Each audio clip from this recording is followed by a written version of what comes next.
I am Will Fenton. I'm the Director of Research and Public Programs at the Library Company of Philadelphia. I suspect that just about everybody knows us, but we are a research library. We were originally founded by Benjamin Franklin as the first subscription lending library.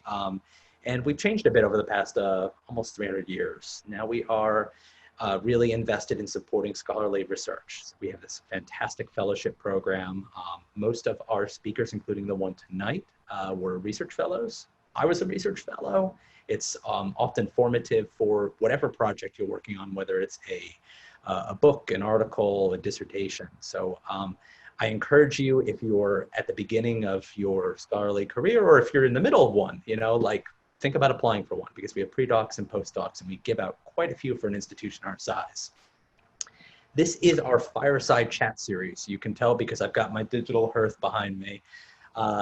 It's really intended to be a sort of conversation with our research scholars about whatever they're working on, whether it's a book, an article, a digital humanities project. And it is totally sustained by that fellowship community.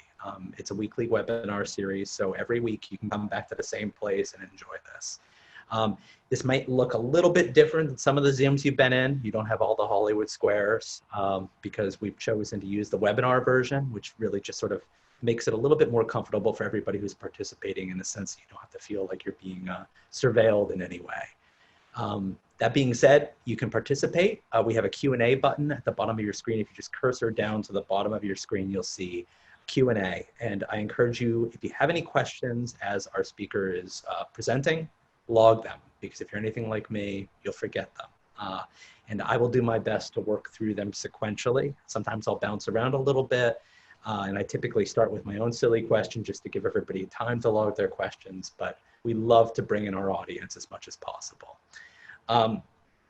Within a week of this broadcast, we're gonna make this available after the fact on our YouTube channel, Library Company's YouTube channel, as well as our podcast feed, which is through SoundCloud. So wherever you get a podcast, there'll be an audio only version of this and then the video version of this, so that if you know somebody, you say, oh man, I really wish Bob had seen this fantastic talk by Seth. Well, now I could just send along the link. We'll also follow up with any session notes that I happen to drop into the chat or that happen to get cited in the course of the talk, because we like sort of enabling people to continue research if they're excited about something. So with that, I think I've hit all my major points there. We have a special guest today. Dr. Seth Perry is Associate Professor of Religion in America at Princeton University. His first book, Bible Culture and Authority in the Early United States, from Princeton University Press, 2018, it's pretty recent, explores the performative, rhetorical, and material aspects of Bible-based authority in early national America. His work has appeared in Church History, Early American Studies, the Journal of the Journal of American Academy of Religion, the Journal of Scholarly Publishing, the Chronicle of Higher Education, Sightings, and the Los Angeles Review of Books. You're a busy gentleman. Current projects include a biography of Lorenzo Dow, the early national period's most infamous itinerant preacher, who we'll be hearing about today. An article on scriptural failure, and a project on animals in early American religious history. Dr. Perry was a McNeil Center for Early American Studies Fellow at the Library Company in 2011. Welcome, Seth. Thanks very much, Will. So I'm going to go ahead and share screen. Hopefully right. All right. Are you seeing just the slide? Slides there. Yep, looks great. You're not seeing my notes that are, right? I am only seeing your slides. That's what okay, just making sure. So my notes are telling me, reminding me, not that I need to be reminded, to thank Will for putting this together, and thanks so much to the Library Company, both for this opportunity. It's a real honor to be a part of the Fireside Chat series, but also for all the research support over the years. A good part of this talk is going to be a real advertisement for the value of the Library Company, not just as Will said for my first project, but it's really the inspiration through the resources, to the sources there that toward the second project. So I came to the idea of the second project through things I encountered during research at the Library Company the first time. So today I'm going to talk about America's first celebrity preacher, and his art of talking about himself. The first thing to say is that America's first celebrity preacher is not going to be George Whitefield, in my telling, at least. If you came here expecting to talk about George Whitefield, who was a perfectly good candidate for the first celebrity preacher in American history, as an 18th century itinerant who's incredibly famous, and travels widely. You'd be validated in expecting that, but that's not what you're going to get. The preacher I am interested in models himself quite a bit on Whitefield, but comes later. So Lorenzo Dow, let's call him the first celebrity preacher of the United States, right? So post-revolution. Dow begins preaching in 1796, and he takes on this itinerant style, which will be very important to the early 19th century for a variety of denominations. And he becomes, I think I can get away with saying it. No one has completely contradicted me yet, but I'm open to debates. He becomes, I think, the most famous man in America for those first 3 decades of the 19th century, who's not like a politician or a military leader or a military leader come politician. He is self-made. He's actually not even attached explicitly to any particular denomination. So an itinerant preacher of this era would have support from the denomination and would be traveling around according to their rules and with a modicum of financial support. Dow declines to do that. So he is entirely just himself, which I think makes him a true kind of media celebrity. I'm going to talk about all the aspects of that in a way that we can really recognize today. So think of him as something like a Kardashian, right? Where he's a person who becomes famous, for being himself, right? And that's a thing.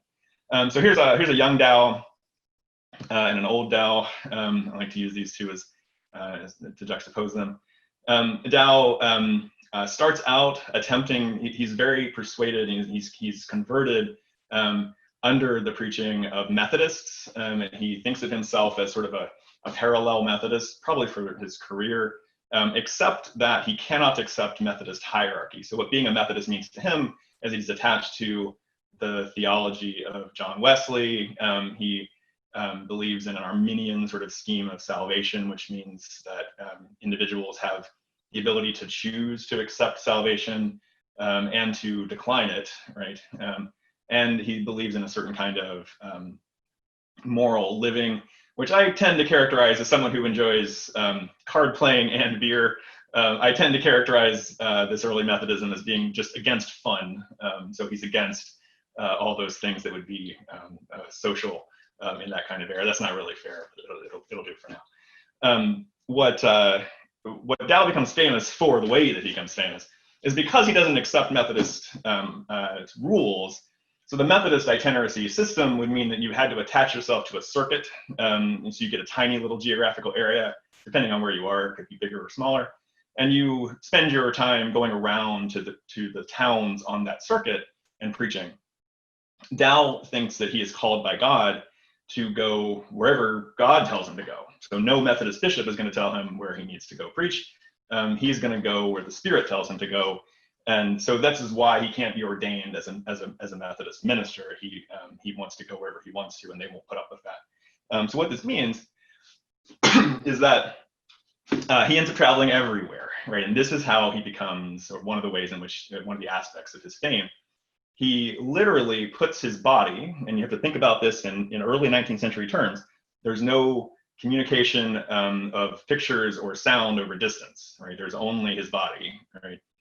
He puts his body in front of more eyeballs than anyone else in this era. I think that just has to be true. Any other American in this era. So this is a map. I hope you can see underneath of this, of the bright lines, is a period map of the early United States. These are just his travels for 1803, 04, and 05. They had a really wonderful research assistant who worked on drawing out the details of Dow's travels during these years out of his journal and plotted them on a map.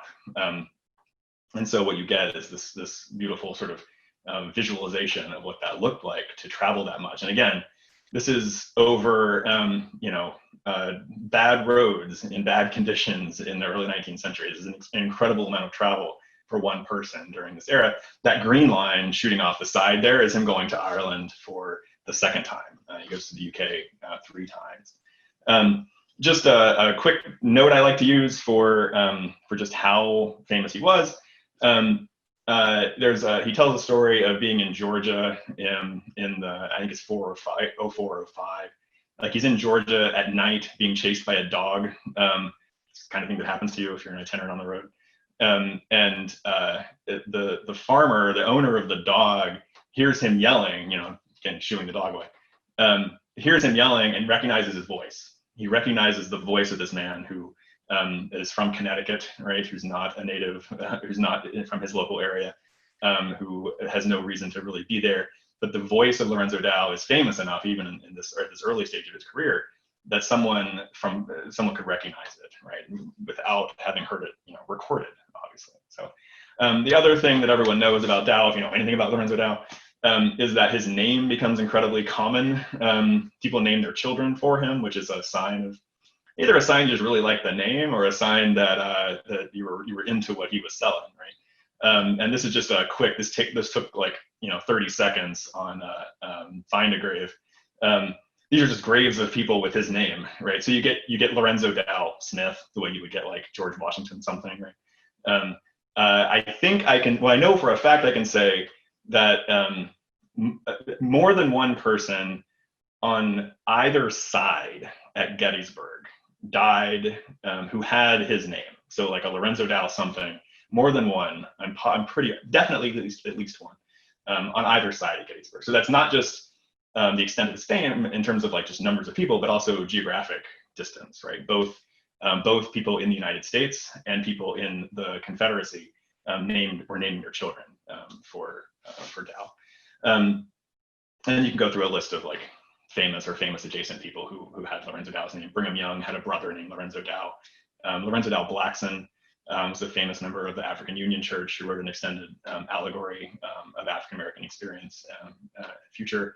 Lorenzo Dow Baker was a founder of United Fruit who brought in bananas into the United States. So his name kind of echoes through the 19th century. So in addition to just sort of being present in so many places as a way of cultivating his fame, what made him famous was a lot less his message, which is something like repent, choose grace, God is working with you, be afraid of death, which is a pretty standard kind of message in this moment.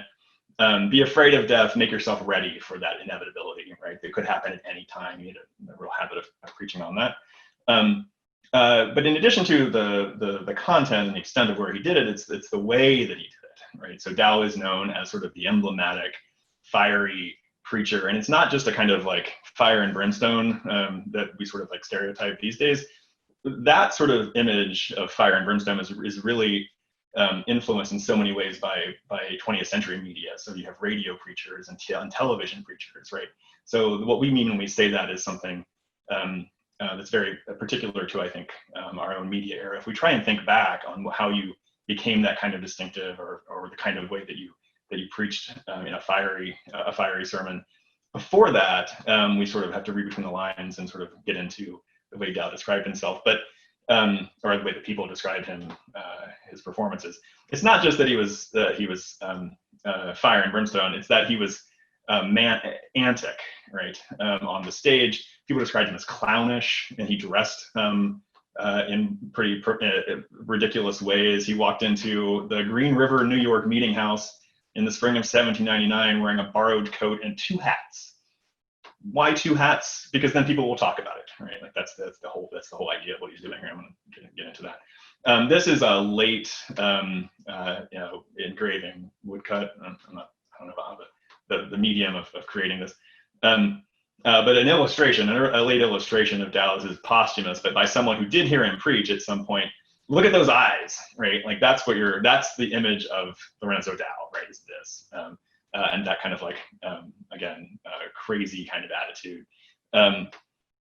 he got the response that he was looking for, in as much as what he's looking for is attention, right? The singular, this is a newspaper clipping from 1823.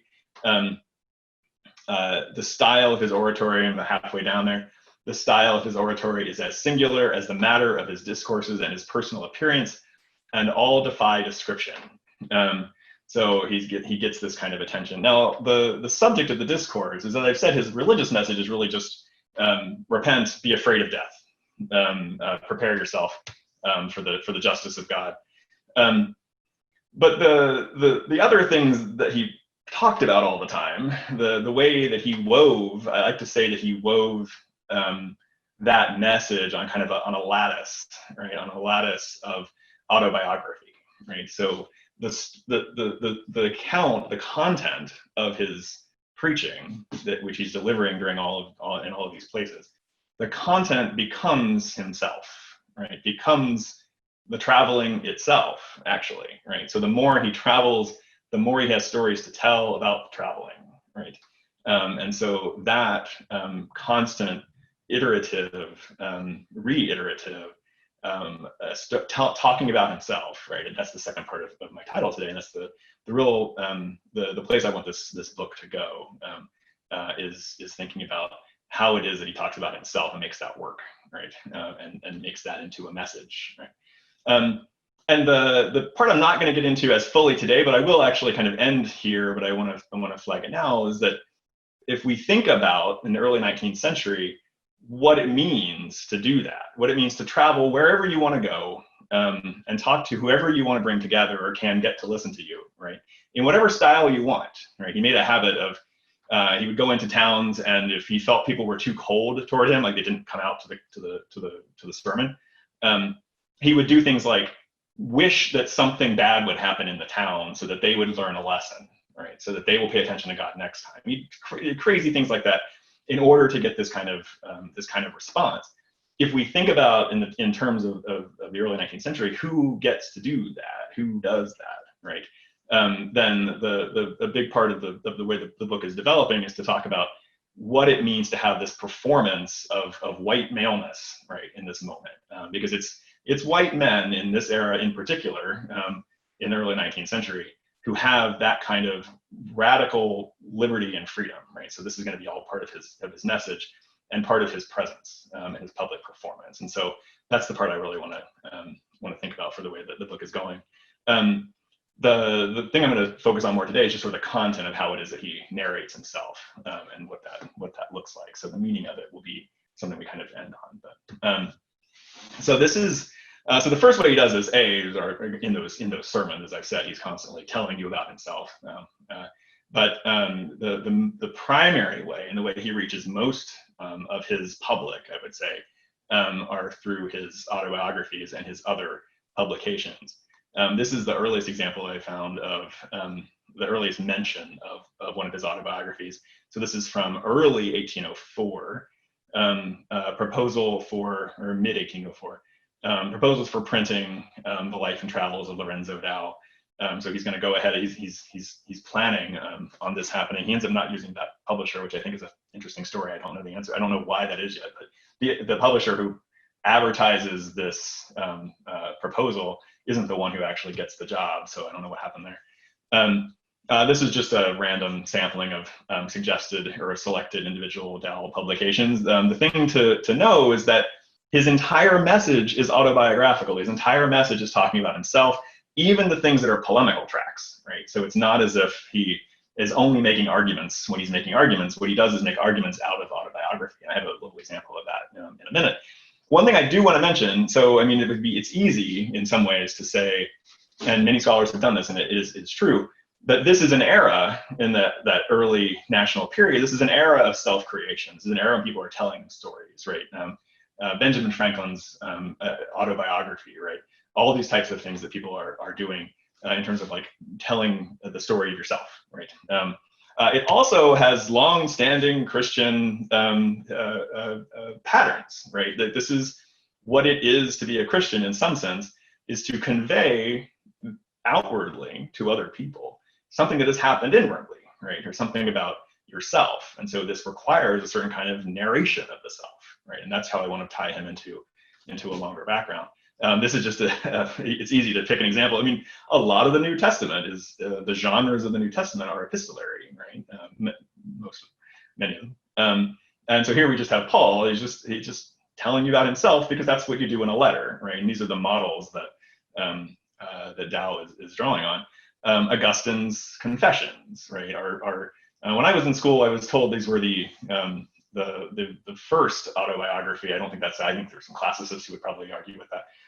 But the idea of relating your experiences with God for others, right, as Augustine does, as Paul does, is a thing with a long-standing presence.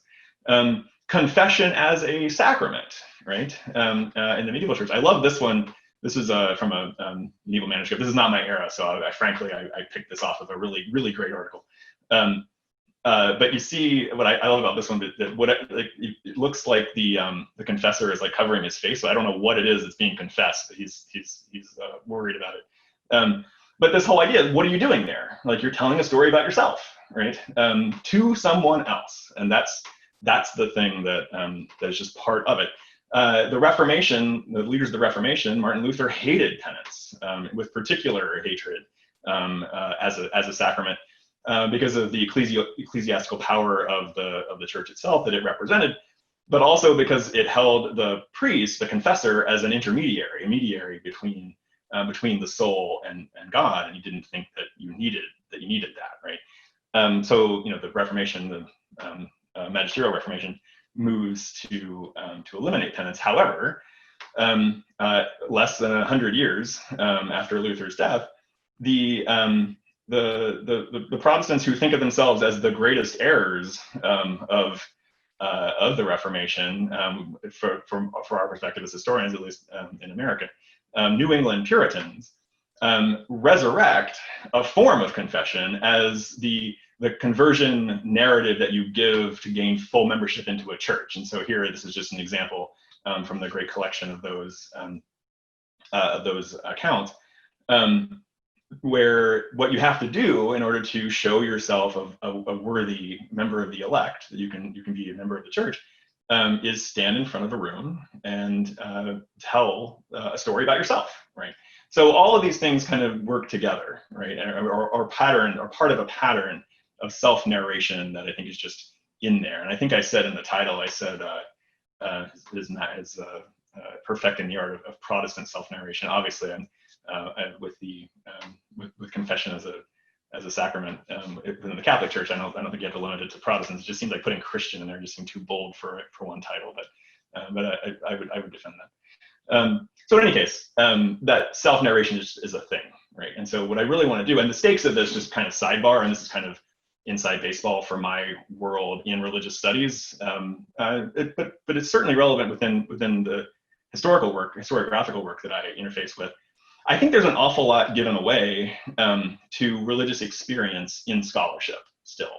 And I think that we do that, where we will say, so-and-so, this happened. Like if we were writing an article or something about Joanna Sill here, we would say that these things happened to her in a tone or in a mode that doesn't interrogate the fact that she's telling a story for someone else, right? There is actually great work on these in particular that talks about how there are generic expectations for these kinds of conversion narratives.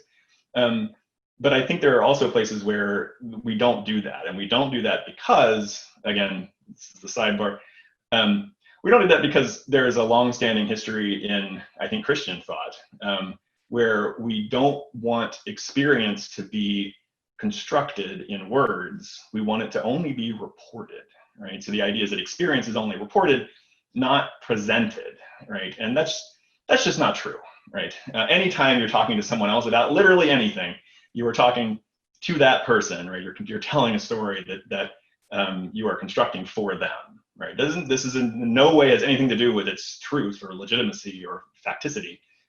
It only has to do with the genre and the presentation of it, right? And the wonderful thing that I think Lorenzo Dow does for the work in my field, for the things I want to see happen in my corner of religious studies and my corner of history, is that Dow demands that we pay attention to his rhetorical construction of his experience, because it's just so central to what he does. And it's the thing that people latch onto. The stories he tells about himself and the way that he constructs them are the things that matter, and you can't escape it, right? And so confronting how you think about that with respect to his project has been really generative for me. I'm hoping that the book itself will someday be generative for other work in this field. So just to touch on some of the places where he does this and the ways that he does this. So this is the library company's wonderful copy of his first major polemical publication. And as you can see here, it again, eventually he moves this elsewhere, but the rest of the autobiographical bits of this polemical piece stay here.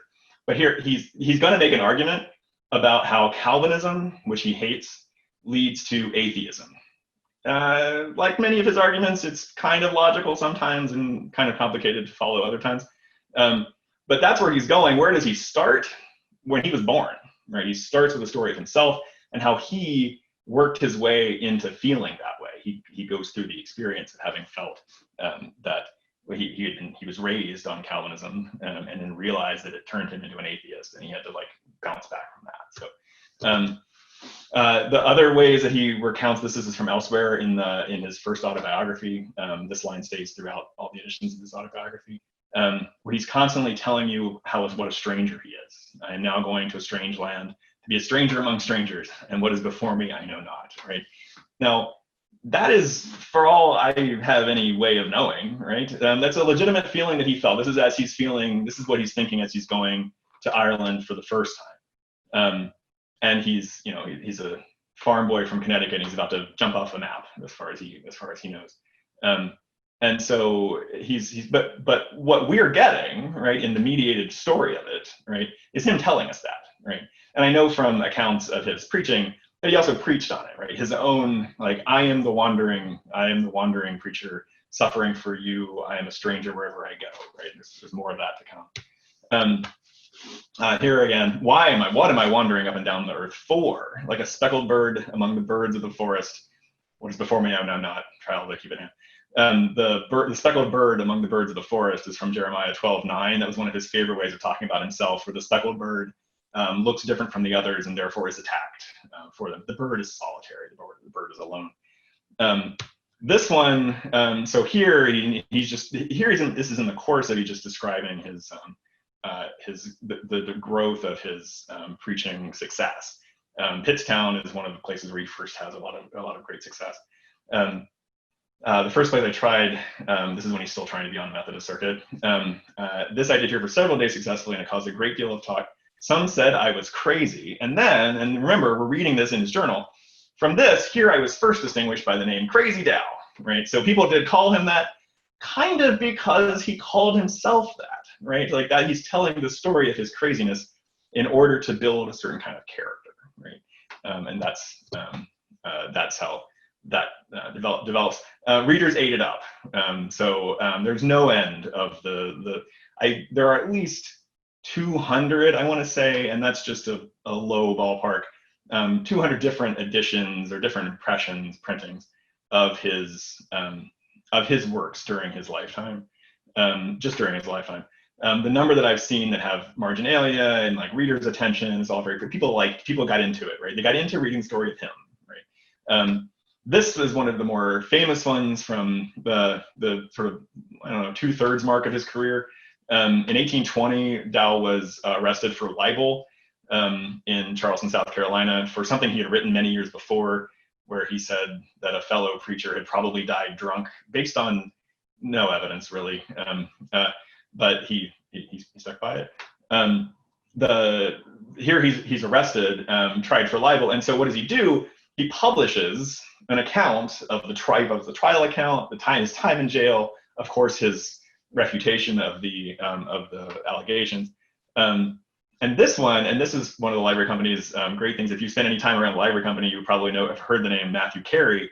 Matthew Carey is a sort of pillar of Philadelphia Catholicism. I have absolutely no idea what Carey thought of this. Late in his life, Dow goes down. It's present earlier too, definitely by 22. Later in his life, Dow goes down a very dark anti-Catholic road. It's completely possible to see a through line between his writings and the kinds of sentiments that are being publicly expressed on a wider level in the 1840s. Will and I were just talking about that. So but I have no idea what Matthew Carey would have thought of this. I would love to find out if there's some record in the Carey diaries and journals and things, records that we have at the library company. So anyway, here's an example of this, having definitely been owned by someone we can name. Here, Dow is translated into German. The library company is the only place I've ever seen one of these. This is 36, this is after his death. This is a translation of that polemical tract, again, the one that's about how Calvinism leads to atheism. Here, and this is where we get to, I'm going to arc toward wrapping up around the question of, around the questions raised by the most common name he gave himself. So like many great self-promoters, Dow made a habit of referring to himself in the third person. And he gave himself nicknames and then sort of eccentric eponyms is what I've called them. Cosmopolite was his favorite, and it's the one that stuck the longest. This publication, Cosmopolite Interrogated, is a dialogue between Curious and Singular. So it's like Curious is like, who is this crazy person? And Singular, who is Dow, well, they're both Dow, but Singular is Cosmopolite. And Singular is answering all these questions. So it's just, this is an entire pamphlet that's only about himself, promotional of himself, right? It's like, people are curious about me, aren't they? And they will be if I, keep publishing these pamphlets about how they're curious about me. But the word I'm interested in here is cosmopolite. What he means, so here he's using it again as he's traveling through the age of wonders, traveling through the new world. He's setting up that dialogue. But what I'm interested in here is cosmopolite he's using as in the notion that he's a traveler without a home. So Samuel Johnson's contemporary, early-ish definition of a cosmopolite is one who is at home in every place. But Dow is using it in the sense that he's at home nowhere, right? Speckled bird is never at home. But what's interesting is that he's coming out, people who came of age in the 1790s, as Dow did, had an awkward, complicated relationship with the notion of cosmopolitanism, which is in the sense that it was associated with radical politics. Seth Kotler's Tom Paine's America is the book to read on this. So it's associated with like Tom Paine. Dow has sympathies with Paine, but definitely not religious ones, but political ones. But that word itself and the way it hangs around for him, he defines it more explicitly in this publication, which as far as I know, this printing of it, some of the text shows up in other places, but this printing of it exists in exactly one copy that I've ever seen. And he calls it the Yankee Spy. And so it's him talking it's printed in Nashville. So it's him knowing that he is read as a Northerner. Something I dwell on longer in the book is that as a Connecticut Yankee, and you can see from the way people talk about his preaching, but also in the letters that he writes, the way he spells, he has a distinct Yankee accent. So when he goes to Nashville, people know, right? And also by this point, he's famous. They know who he is. So he's publishing as the Yankee Spy, and this publication, which is where it says embracing the rights of man, natural, social, moral philosophy, embracing the rights of man. What he means is actually he takes a lot of text from Thomas Paine's Rights of Man, republishes it in this without quotation marks. It's the early 19th century plagiarism is sort of a hard thing to define, but he's doing a certain kind of thing about the natural rights of human beings, right? And he's publishing it in Nashville, right, in 1830. And so here he defines the cosmopolite. He defines that figure, and this is during the War of 1812. So when he says the present war, that's what he means. The present war embraces one question which no ancient or former war ever did: whether by the Creator's law of nature man is born a cosmopolite or the local property of another, and perhaps its effects on that. A cosmopolite is a man who is not owned, right? And so that the place where the book has gone, and I did not see it going when I started thinking about Tao, is to think about his performance of whiteness as a performance of being a free man, right, in this era, and how that works. Now, the other thing to say is that Tao was extraordinarily popular among African American congregations. He preached to mixed race congregations, which is not a given in this period. But if you think, and there are many men who are African American men who are named for him. There are many Lorenzo Dows who we know were African American. So that kind of way that he crosses that line, right, or is able to preach to all of those congregations. Think back to the map, right, of all those places that he went. You don't travel that deeply and that persistently in the South by being vocal about the fact that you're against slavery. He is in fact against slavery, and he's upfront about that in this publication and a couple other places. He tends to associate slavery with a class problem. So he'll say things like, he compares America, the enslaved in America, to the poor in London when he goes to the UK. And he'll say that, he will say things like, if I had to choose to be one or the other, I would rather be enslaved in America, provided I could choose my master, which is of course not how it works, because then I could get something to eat. So he thinks the American enslaved are sometimes better off than the poor he sees in the UK. So while he would be he's against slavery, he also inhabits this, place that today that we can't look directly at.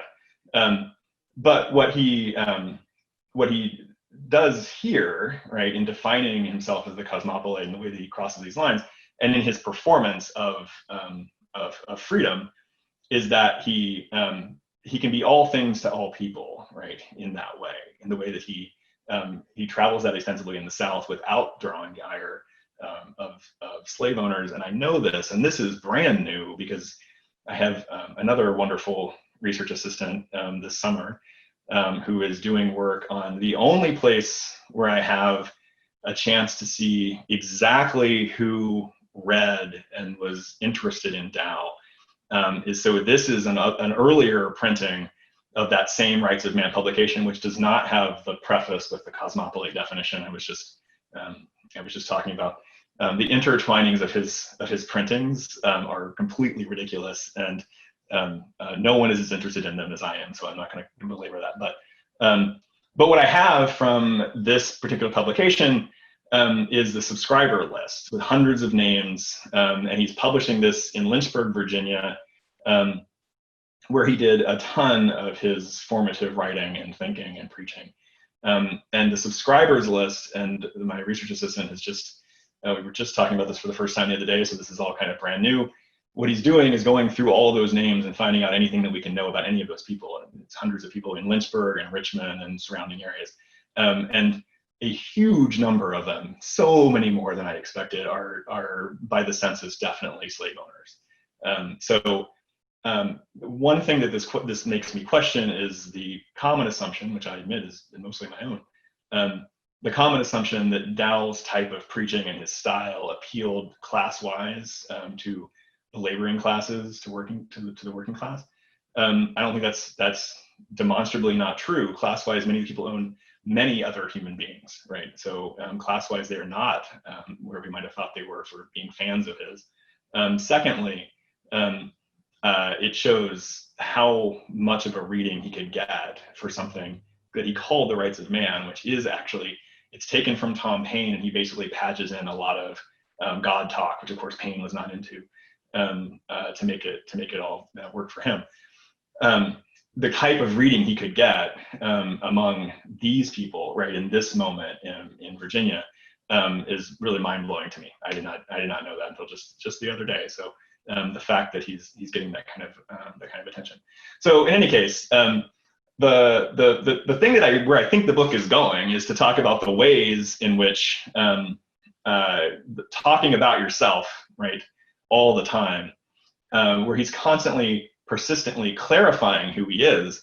What it actually lets him do is, because he's retelling it in every different moment, become a vessel. He can become a vessel to be all things, right, to all people, because he's constantly presenting himself as as just himself, right? But he's always whoever he's talking to. So that's where I think that book is going. I really appreciate the chance to talk about it today and to highlight some of the things that the company's collections have done for me. I'm really excited for questions in the time we have. So I will just stop there, and hopefully we can continue talking.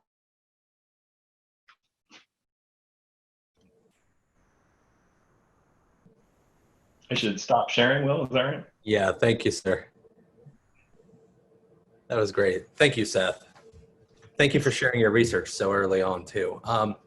So I want to invite all of you to use the Q&A feature. I'm going to start with sort of an open question with the understanding that all of you will pitch in. So we know that Dow, he's not a Calvinist, not a Methodist. Oftentimes people talk about evangelicalism in the Second Great Awakening. Is he an evangelical? And if not, why? Oh, that's a great question. I tend to shy away from that word in the era in which I work.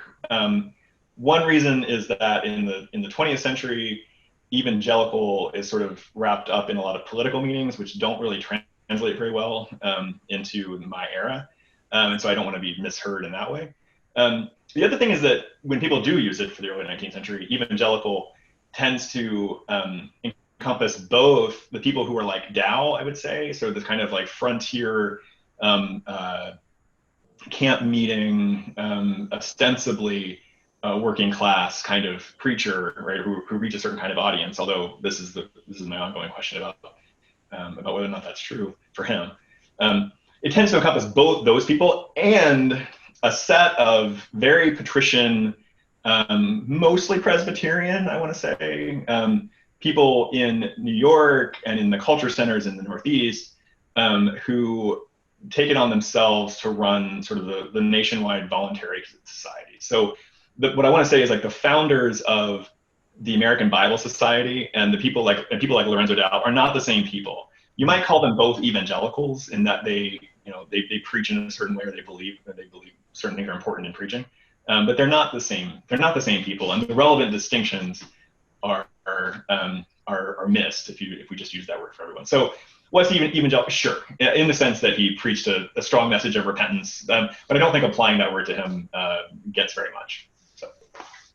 Yeah, and just to dwell for a moment on his politics, because they seem sort of well, let's say flexible in the best of way, right?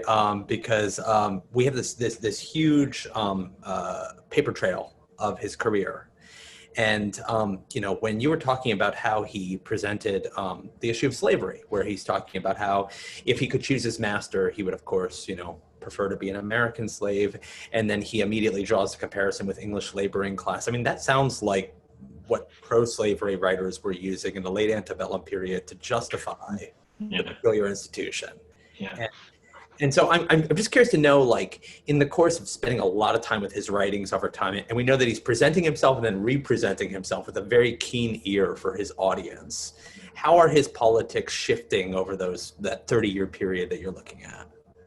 Yeah, that's interesting.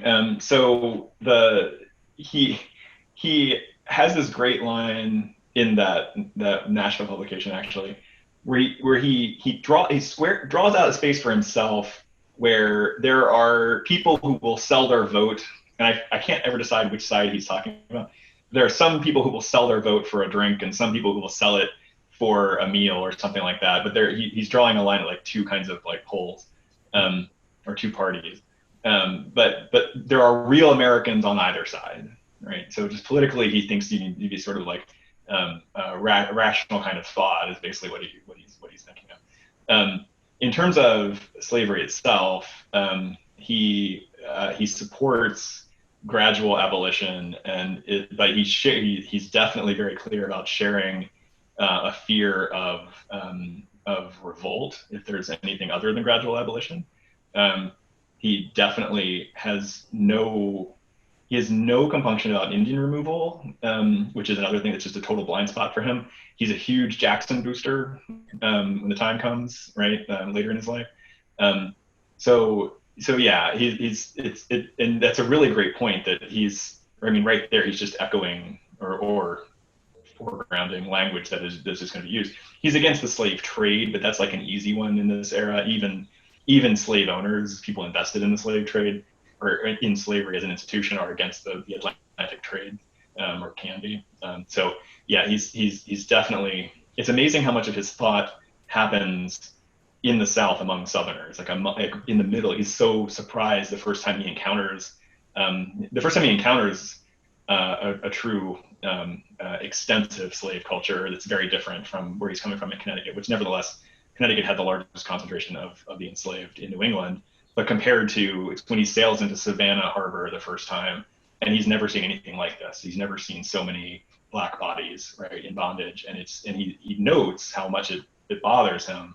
But over the course of his career, that doesn't surface as much. So yeah, and then he certainly finds a lot of subscribers. So and then he's totally willing to spread a message to them and take their money. And he would say he's getting his message out and doing. And this is lots of ministers in this era work their way to that point where it's like we start off. It's a sort of a stereotype of Methodists and Baptists in the South to say that they start off more radical and then are just brought into the culture over time. And that's not a stereotype. That's true. But he goes through that too.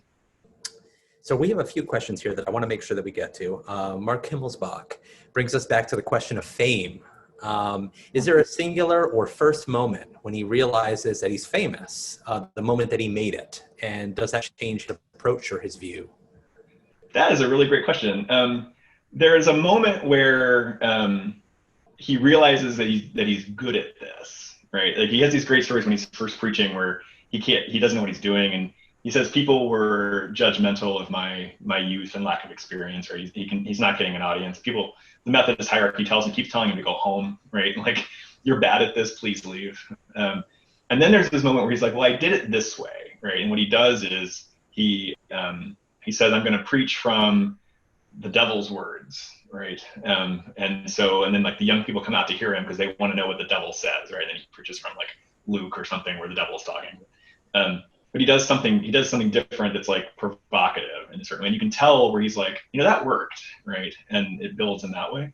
I think what I would say honestly is that he always thinks of himself as famous, like even before it's true. That's how I would answer that question. Like, I think there's not a moment where he's like not absorbed into his own kind of like deal, right? Where he thinks this is going to work out for him. And so that would be the lesson of the movie version, right? Where he always believed in himself, and it turned out. So. Well, it sounds like there's a whole set of practices around that where you need that as a sort of credentialing mechanism. Sure. It takes an amazing amount of confidence, or lack of self-awareness would be the other thing, which is like a happy amount of a happy lack of self-awareness to get up in front of a group and just start talking. So yeah, and to say that my experience is valuable because of X, Y, and Z, and that validates whatever I'm putting forward. Yeah. So that's good. All right, so I've got a question from an anonymous attendee. Were there other traveling preachers which we might consider his competition? And is there any evidence of anyone famous in their own right, a politician or a writer, for example, that may have heard him preach and wrote of it? That's a great question. So I have better answers for that, for the second part of that. He shows up, or characters like him do show up in a few literary works of the 19th century. Some people have said like The Confidence Man is sort of an amalgam of that involves at least a little dose of Lorenzo Dow. There's some Southern works from the 20th century that mention him, and so as a character, he's there.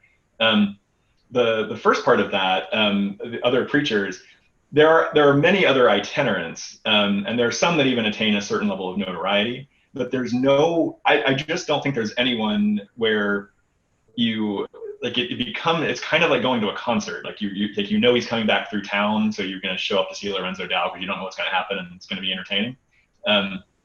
Because no one else travels the way he does, there aren't a lot of others who he would consider his comparison. Also, for many ministers, so ministers who stayed within the Methodist strictures were not actually supposed to publish their autobiographies. Some of them did, and many of them did after they retired or after they settled, as Methodists would say. So you're an itinerant, you're traveling around, and eventually you get married and you settle. And some would publish then. So, but in the actual course of your career, there aren't a lot of people who are publishing about themselves in quite the same way that he is. So. We've got another question about his education. Can you talk all about the education that he has?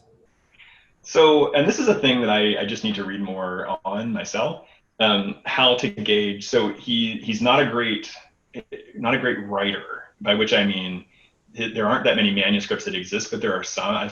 I've seen all of them that are known, which I think is 10 or 12.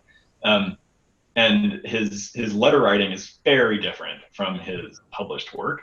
One thing I would love to know more about is where that work is happening. So if there were records somewhere of an editor, of a publisher or a printer, or even just a typesetter who like fixed his writing, right? That has to have happened.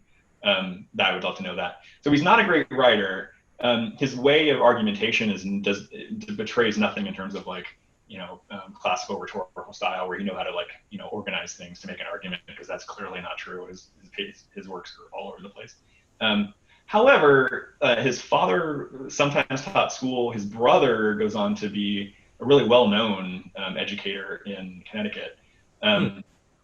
He is really well-read. And he doesn't make a huge deal of it sometimes, except when he wants to. But he'll come out with things that you don't expect. And they're like, well, when did you read that? And so he's more kind of in the world of letters than he would generally let on, or you generally expect. So, but he's definitely better educated than a lot of people at the time. But his method of writing, his way of writing, is really interesting to me, because it doesn't match his publications.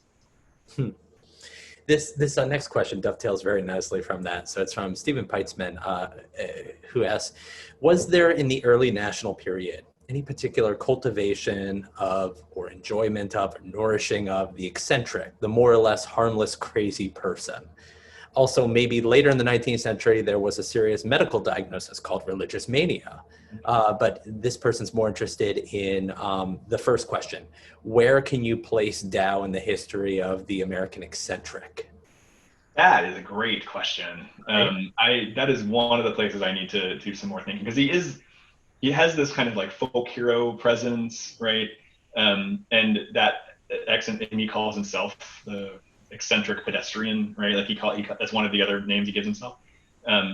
He's intentionally eccentric in this way. How that relates to figures who might be present before and after, I'm not equipped to say yet, but I should definitely look into that for a way of placing him in that history. He does take on like folk hero status. There are all these stories that get told and retold throughout the 19th century of like Lorenzo Dow discovers, the robber by doing something like some kind of trickery, like that kind of thing, like a folk hero kind of thing. And that's very present. The eccentricity, and then how that relates to something like mania later. I don't see. What's interesting is that the people who tend to say in newspaper editorials and so forth, who say that he's crazy, also tend to say things like, but his message is meaningful, or his message is important, or something like that, like the message of repentance or whatever. We wish he weren't such a clown, but what he's doing is good work. That kind of like that happens a lot, and it's much fewer, I would say. Similar people in similar positions say, this guy's crazy, he needs to stop talking, right? Almost no one says that. Sort of like, is it a general kind of enjoyment of whatever it is that's going on here? Are there records that give us a sense of like the texture of his performances? Because I feel like, everything he's published gives us a really good sense of how he wants to present himself at a given moment. Yeah. But then at the same time, we know that he's very much tailoring this in an almost extemporaneous way to his audiences. Yeah. I'm just curious to know, have you looked at anything, or have you found anything that sort of reveals a little bit of that reception history? Yeah, so I have a whole file of these. So the last time Dow had a biography, I meant to mention this at the beginning. The last time Dow had a biography was 1928. And it's kind of a romantic. It was part of a series called crazy, like basically like crazy Americans, like Johnny Appleseed is in there, like eccentrics.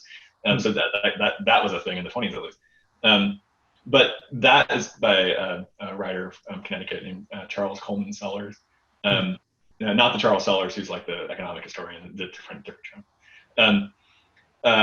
But that book had, because he was, I don't know how he did, actually, I'll just be honest, as a modern contemporary historian, I have no idea if people did research before the internet anyway. I don't know how he found all these, but he mentions a ton of different people in their own memoirs or whatever, noting when they saw Lorenzo Dow and how he preached. He didn't have any footnotes because it was not that kind of book. So I've like traced those back, and plus I have probably the same number and a few more that I found on my own, and that's just a matter of like stumbling across them in different ways. But if anyone out there has a so the other thing I was going to say was that it's entirely likely if you have ancestors, you know, who were here in the 19th century, you might have had a Lorenzo Dow in your family tree. If anyone has, particularly manuscript ones, where it's like, oh, I saw Lorenzo Dow preach, like that would be a great thing to have. What I get from those, the ones I do have, are those same kinds of responses, right? I do have a few places where I can see where he's preaching on something that shows up in his writings, right? So I think what he does is he tries out things in sermons and then he writes them down basically as they are for publication. So that's as close as I can get to those, and that's frustrating, and they're very hard to find. But I have some. And still harder now that so many institutions are physically closed. And now, okay. So the last slide I was going to show, I didn't get to it, but the last slide I was going to show was a note I made to myself on one of those texts I showed from the library company that says, you need to see this again, stupid, because the PDF, I leave notes like that to myself. Yeah. The PDF shows that there are markings on it, and I didn't notice that, right? So there's the scans available, but this is why it's so meaningful to be in the reading room, is that I could look at those pencil marks, and I have not done that, and now I can't temporarily. So this is after Labor Day, we are reopening to a limited number of research. Oh, is that right? I had not noticed that yet. Awesome. That's fantastic. In our lovely neighbor, the Historical Society of Pennsylvania, will also be reopening in a very limited capacity. So that is my pitch to anyone who's interested in doing research. Great. Seth, this was wonderful. Thank you so much for sharing your work. Thanks. And next week, for all of you, stick around, come back, same time, same place. Samantha Schneider and Kayla Anthony will be talking about Elizabeth Powell and the founding of the Republic. So we're staying in the same period. Thank you so much for joining us.